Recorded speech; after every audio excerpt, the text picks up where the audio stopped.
मैं बहुत पतला इंसान हूँ, लेकिन मुझे उम्मीद नहीं थी कि यह मुझे इतने बड़े जाल में फंसा देगा। एक दिन पार्ट टाइम नौकरी की तलाश में मैंने एक मेडिकल स्टूडेंट का नोटिस देखा जो मानव शरीर की कंकाल संरचना का अध्ययन करने के लिए एक पतले पुरुष मॉडल की तलाश में था। मुझे लगा कि यह बिल्कुल सही है और मैंने तुरंत फोन किया। मैं उनके घर गया और एक लंबे आदमी 6 फुट 2 इंच से अधिक और वजन 250 पाउंड से अधिक था, उसने मेरा स्वागत किया। वह बहुत फ्रेंडली था। जल्द ही उसने मेरे शरीर की हड्डियों को करीब से देखना शुरू कर दिया। थोड़ी देर बाद उसने एक सिरिंज निकाली।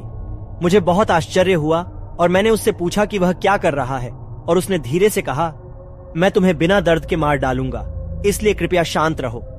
मैं चिल्लाया और भागने से पहले उसे लात मारी।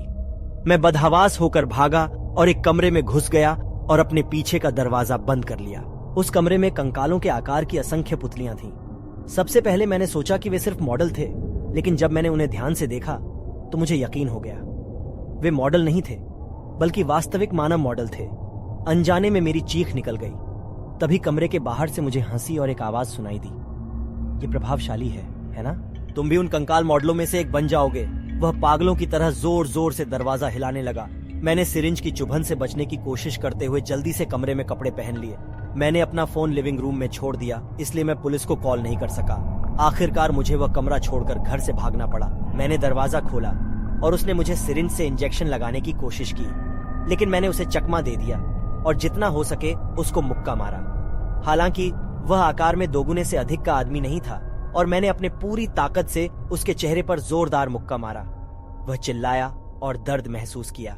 मैंने अपनी सारी ताकत का इस्तेमाल किया और उसे लगातार मारा। वह ठीक से विरोध नहीं कर सका और मार खा गया। फिर मैं वहां से भागकर निकला। मैंने तुरंत इसकी सूचना पुलिस को दी और जल्द ही उसे पुलिस ने पकड़ लिया। उन्होंने उसके घर की हड्डियों के डीएनए की जांच की और पुष्टि की कि वे लापता लोगों की है।